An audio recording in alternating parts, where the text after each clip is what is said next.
बिस्मिल्लाहिर्रहमानिर्रहीम अस्सलामु अलैकुम वरहमतुल्लाहि वबरकातुहू। नाज़रीन, नाकाबिले यकीन डेवलपमेंट्स हो रही हैं। मैं आपको बताता हूं कि जो लेट गए हैं न्यूट्रल साहब, इनके लेटने का पाकिस्तान को कितना बड़ा नुकसान होने जा रहा है। ये कितनी रूथलेस दुनिया है। ये आपको कुछ भीख के डॉलर्स पकड़ा देंगे, लेकिन आपकी तिजारत भी तबाह करने जा रहे हैं। आपकी तमाम मईशत का पट्टा बिठाने जा रहे हैं। और 2008 से 18 में जो हुआ था, लोग वो भूल जाएंगे। मैं आपके सामने सिर्फ चंद चीजें रखने लगा हूं। भारत इस सारी सूरत हाल का कैसे फायदा उठा रहा है और कैसे पाकिस्तान से वो तिजारत सारी छीनने लगा है, मैं आपको वो भी बताता हूं। आपने मेरे साथ रहना है। मैं आपको यह भी कहना चाहूंगा कि इस वीडियो के इख्तिताम पे आप फौरन जाएं और असदुल्ला खान का आपने व्लॉग देखना है, जो उन्होंने नवाज शरीफ ने जो अपने लोगों को बताया है, पार्टी वर्कर्स को क्या बताया है, वो जरूर सुने। एक खबर चल रही थी और ये मुसलसल चलती आ रही कि इमरान खान शायद सदारती निज़ाम चाहते हैं अब लेटर ऑन लाना, क्योंकि उन्होंने पार्लिमानी निज़ाम देख लिया है। इस हवाले से भी इंकशाफ होते रहे हैं कि इमरान खान अपनी मर्जी की तकर्री करना चाहते हैं और उसके बाद सदारती निज़ाम लाना चाहते हैं और उसके बाद अपने तमाम पोलिटिकल अपोनेंट्स को क्रश करना चाहते हैं। आप वो सुनेंगे व्लॉग, आपको समझ आ जाएगा। लेकिन ये इमरान खान का शायद प्लान था। अब मैं आपको बताता हूं कि न्यूट्रल साहब के लेटने का नुकसान क्या हुआ है। ये असल चीज है। पाकिस्तान को नुकसान क्या हुआ, मैं आपके सामने पहली झलक अब रखने लगा। आपको चंद अरब डॉलर भीख के जरूर मिल जाएंगे। कुछ अरब ममालिक से मिल जाएंगे, कुछ IMF से मिल जाएंगे, कुछ वर्ल्ड बैंक से मिल जाएंगे, कुछ और बैंकों से, इदारों से मिल जाएंगे। लेकिन आगे क्या होगा, मैं आपको अब वो बताता हूँ। नाज़रीन, ये बड़ी रूथलेस दुनिया है। मैं आपको एक वीडियो क्लिप भी सुनाना चाहता हूँ कि ये है क्या। इमरान खान के लिए ये मूवमेंट है या ये मूवमेंट हकीकी पाकिस्तान की आज़ादी की मूवमेंट है जो चलना शुरू हो गई है। मैं आपको वो भी सुनाता हूँ। बड़ी इंपॉर्टेंट वीडियो जो कुछ दिनों से सर्कुलेट कर रही है, लेकिन मैं चाहता हूँ कि मैं भी उसको रिकॉर्ड का हिस्सा बना दूँ, तो वो भी आपको सुनाऊंगा। लेकिन पहले आपको बताता चलूँ, एक बड़ा ज़बरदस्त थ्रेड लिखा है और ये बड़ा अप्रोप्रिएट है। आज ब्लूमबर्ग में एक आर्टिकल आता है और उसमें लिखा होता है, इस टाइम आर्मी मार्केट में तेल की कीमत है $105 या $106 फी बैरल।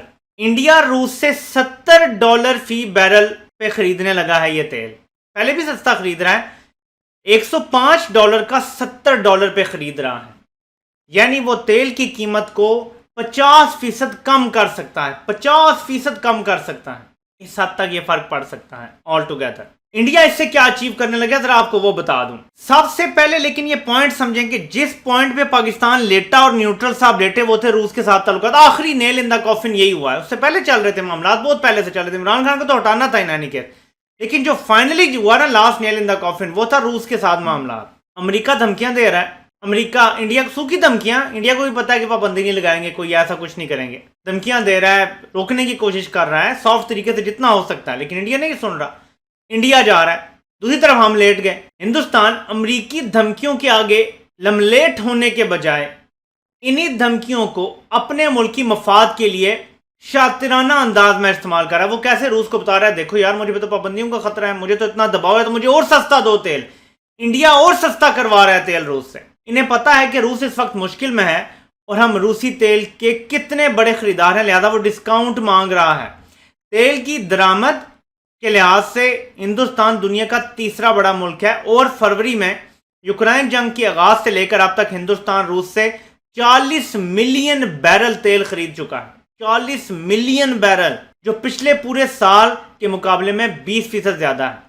पूरे साल के मुकाबले में वो सिर्फ 2-3 महीनों में ज्यादा तेल खरीद चुका है। हिंदुस्तान इन हालात में रूस से सस्ता तेल खरीदने जा रहा है, जब पूरी दुनिया ने रूस पे ऐसी ऐसी तजारती पाबंदियां आयद कर रखी हैं कि रूसी तेल के कार्गो शिपमेंट के लिए कोई आलमी कंपनी इंश्योरेंस कवर देने के लिए भी तैयार नहीं है। इन तमाम तर मुश्किलात और धमकियों के बावजूद नरेंद्र मोदी ताहाल डटा हुआ है। क्या इस खबर पे मेरे पाकिस्तानियों आपको कोई अफसोस हुआ है? हम भी डट जाते तो हमें भी $70 $65 पे तेल मिल जाता। आज पाकिस्तान में 150 के बजाय शायद 130 पे आपको मिल रहा होता तेल। ज़ाहिर हम पहले ही सस्ता दे रहे हैं, लेकिन कुछ ना कुछ मजीद सस्ता हो जाता। छोटा माशी फायदा नहीं। अब मैं आपको बताता हूं कि असल गेम क्या है। इससे हिंदुस्तानी सनती पैदावार सस्ती होगी। याद रखें, सनती पैदावार सस्ती होगी, बिजली सस्ती होगी, अवाम पर महंगाई का बोझ कम होगा, हिंदुस्तान की एक्सपोर्ट्स दीगर ममालिक की निस्बत सस्ती हो जाएंगी और हिंदुस्तान का ज़र मुबादला बढ़ेगा। इन सारी चीज़ों को मैं आपको शॉर्ट में बता देता हूँ। हम ज़्यादातर प्रोडक्ट्स जो बेचते हैं दुनिया को, हम बांग्लादेश और इंडिया से डायरेक्ट कंपटीशन में हैं। जिसको थोड़ी सस्ती पड़ती हैं, कंपेटिटिव रेट वो दे सकता है, उसकी बिक जाती है। हमारी कोई क्वालिटी इंडिया बांग्लादेश से ज़्यादा अच्छी नहीं है जो हम एक्सपोर्ट्स करते हैं। जहाँ पे हम सस्ता रेट देते हैं कंपेटिटिव, और इंटरनेशनल क्वालिटी तो वही होती है, एक स्टैंडर्ड होता है, वो दे सकते हैं, हमें वो ऑर्डर मिल जाता है। अब इंडिया जब इतना सस्ता तेल लेगा, उससे सस्ती बिजली बनाएगा, सनती पैदावार सस्ती हो जाएगी, बिजली सस्ती हो जाएगी, तो इंडिया कंपेटिटिव ज़्यादा हो जाएगा, इंडिया को सस्ता पड़ेगा सब कुछ, और हमारी एक्सपोर्ट्स पे वो नकब लगाएगा। इसको याद करने के लिए आप सिर्फ पीछे चले जाएं 2013 में, कि हमारी एक्सपोर्ट्स 25 अरब डॉलर पे थी। पाकिस्तान में तबाहकुन माशी पॉलिसीज आई, डार ने जो की, इसहाक डार ने और नवाज शरीफ ने, कि हमारी एक्सपोर्ट्स 25 से 20 अरब डॉलर पे चली गई। बांग्लादेश और इंडिया की तकरीबन डबल हो गई इसी दौरान, तकरीबन 60-70% इजाफा बांग्लादेश का हो गया इस दौरान, हमारी उधर ही रही, बल्कि कम हो गई। तो तब ये हुआ था। अब आप सूरत हाल देख लें कि तब जानबूझ के इंडिया को आगे निकालने दिया गया, अब फिर वही सूरत हाल है। हमारी बिजली महंगी, कोयले से इस टाइम हम 30 रुपया यूनिट, जो साहिवाल कोयले का प्लांट है, हम 30 रुपये यूनिट बना रहे हैं, आगे बेचनी भी है, कैपेसिटी चार्जेस भी, सारा कुछ कर करा के हमें कितनी महंगी पड़ती है बिजली, सोचें। तो जो दरामदी ईंधन है LNG के, अभी 4 तारीख के सबसे महंगे कार्गोज मंगवाए हैं इस हुकूमत ने। ये जो नाजायज इंपोर्टेड हुकूमत आई है, जो शाहजेब खान ज़्यादा प्रोग्राम पे प्रोग्राम करता था, तहरीक इंसाफ ने इतने अरब का नुकसान पहुंचा दिया। इस हुकूमत ने आते ही पाकिस्तान की तारीख के सबसे महंगे 4 LNG के कार्गोज लिए हैं, इन्हीं से बिजली बनेगी। इन्होंने फर्टिलाइजर प्लांट्स को गैस देनी बंद कर दी है। यह फर्टिलाइजर भी एंड में जरूरत पड़ेगी तो इंपोर्ट करेंगे, जो इस टाइम तारीख की बुलंद तरीन सतह पे उसकी कीमत है। तहरीक इंसाफ हुकूमत ने फर्टिलाइजर प्लांट्स को गैस बंद नहीं की थी, जिसकी वजह से पाकिस्तान में कुछ ना कुछ जरूरत पूरी हो गई थी। किसान थोड़ा रुला जरूर था, लेकिन वो नहीं हुआ था जो अब आगे होने जा रहा है। इससे हमारी एक्सपोर्ट्स कम हो गई। कर्जा तो आपको मिल जाएगा, लेकिन आप गुलामी करेंगे ना, आज़ादी एक्सपोर्ट्स बढ़ाने से मिलेगी, ज़र मुबादला हासिल करने से मिलेगी। सो आपको गुलाम रखने का पूरा प्लान तैयार है, इसका सारा फल और फायदा इंडिया खाएगा आप। वरना आज इमरान खान गंदम भी सस्ती ले रहा होता रूस से, गैस तेल के सारे मुआहदे हो चुके होते अब तक, या काफ़ी आगे बढ़ जाते, और हमें फ्यूचर में साल 2 हमारे सिक्योर हो जाते। लेकिन ये नहीं हुआ। हम न्यूट्रल रह सकते थे, न्यूट्रल रहना हमारे लिए कोई मुश्किल नहीं था। हम कहते रहते कि यूक्रेन की जंग खत्म हो लगे रहते, हम किसी मुल्क के साथ ना खड़े होते, अपना फ़ायदा करते, लेकिन हमने नहीं किया, हम लेट गए जाके। आप सोच नहीं सकते कि पाकिस्तान को इसका कितना माशी नुकसान होगा जो ये कदम उठा दिया गया है। और न्यूट्रल साहब के लेटने का नुकसान हमारे पाकिस्तान के माशी जो स्ट्रक्चर है उसको तबाह कर देगा बिल्कुल। आगे इन्होंने पता है क्या सोचा हुआ, मैं आपको बता रहा हूँ कि कैसी ये तबाही का पूरा फार्मूला है। इसहाक डार अपनी मर्जी का स्टेट बैंक का गवर्नर लगाएगा। अभी इसहाक डार डॉलर को मसनूई तौर पे दोबारा नीचे लेकर आएगा, जिससे आपकी एक्सपोर्ट्स तबाह हो जाएंगी बिल्कुल। इन्होंने पिछली बार भी एक्सपोर्ट्स इंडस्ट्री इस तरह भी तबाह की थी। डॉलर को जब आप मसनूई रोकते हैं तो एक्सपोर्टर को इनफ इनकम नहीं मिलती, या वो डॉलर को कन्वर्ट करता है उसको इनफ इनकम नहीं मिलती, उसने तनख्वाह यहाँ देनी, खर्चे यहाँ करने, सारा कुछ यहाँ पे उसका होता है। उसको जब इनफ इनकम नहीं होती, वो कंपेटिटिव नहीं रहती उसकी एक्सपोर्ट्स, वो फिर लोकल बेचना शुरू कर देता है या प्लांट्स बंद हो जाते हैं। समझ रहे हैं आप, एक्सपोर्टर को एक सर्टेन इंसेंटिव चाहिए होता है। जब आप मसनूई तौर पे डॉलर हो सकता है रियर 175 हो, जब आप मसनूई तौर पे डॉलर को रोक के 150-160 पे ले आएंगे, जबकि उसका रियर बन रहा होगा 175 तक, कि किसी सूरत भी पाकिस्तान की मैशत आगे नहीं बढ़ सकती। ये तबाही की रेसिपी है जो पाकिस्तान को लाकर ऊपर बिठा दी गई है। यह तो मैंने आपको कुछ माशी इसके बता दिए जो हैं। अब आपको मैं एक वीडियो सुनाना चाहता हूँ मेरे पाकिस्तानी, ये आपने गौर से सुननी है कि पाकिस्तान किस सूरत हाल से गुजर रहा है। हाँ, मैं आपको और भी बता दूं थोड़ा, नेशनल सिक्योरिटी के लिए भी ये इशू है। जब इंडिया आपके हिस्से की एक्सपोर्ट्स भी ले लेगा, अपनी एक्सपोर्ट्स उसको सस्ती पड़ेंगी, तो वो और कंपेटिटिव हो जाएगा। वो बांग्लादेश का हिस्सा भी ले लेगा, पाकिस्तान का भी ले लेगा, खित्ते में और सस्ता होगा, तो अपने अरब डॉलर कमाएगा। किधर लगाएगा वो? कश्मीर पे लगाएगा, वो अपने दिफा पे लगाएगा। वो अपने दिफाई बजट को कई गुना बढ़ा चुका है पिछले कुछ अरसे में। ये किसके खिलाफ इस्तेमाल होगा? पाकिस्तान के खिलाफ। हम फंड कर रहे हैं इंडिया के मिलिट्री बजट को ये काम करके। ये नेशनल सिक्योरिटी का इशू भी बन गया है हमारे लिए, जो हमने रूस से सस्ता तेल नहीं लिया और इंडिया ले रहा है।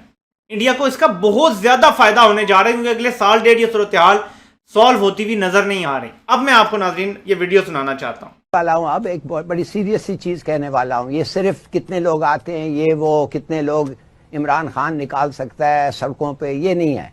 देखिए, मैं आपको बताता हूँ क्या है। मेरे ख्याल में एक फीलिंग है पाकिस्तान को, पाकिस्तान में कि ये जो हम अभी निकलेंगे, अगर ये कॉल आया और ये कॉल आ गया है और निकलेंगे, ये एक जिहाद है, ये एक वाकई एक जिहाद है गुलामी और आज़ादी के पहले। और मैं इसलिए नहीं कहता हूं कि एक खत आया था, मैं इसलिए नहीं कहता हूं कि नेशनल सिक्योरिटी काउंसिल में जो आया था, और ख़ास तौर में इसलिए नहीं कह रहा हूं कि इमरान खान के तकरीर में वो कह रहा है ये वो।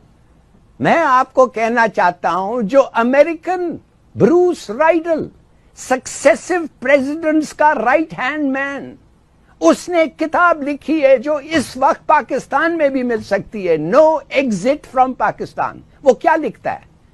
वो लिखता है खुदा के लिए समझो कि हम पाकिस्तान को प्रोग्रेस नहीं देखना चाहते, हम पाकिस्तान को स्टेबलाइज नहीं देखना चाहते, इसलिए हमें फिक्र है कि अगर पाकिस्तान प्रोग्रेस किया, अगर स्टेबलाइज हुआ, तो उनकी फौज जो है वो छठी फौज है पूरे दुनिया में, 150-200 न्यूक्लियर वेपन्स हैं, उन लोग इतने ताकतवर हो जाएंगे कि they will be out of control. लिहाजा कहता है, लिहाजा हम पाकिस्तान को डिस्टेबलाइज रखना चाहते हैं, और सुनिए, और उनकी लीडरशिप को खरीदें, एंड परचेस इट्स लीडरशिप।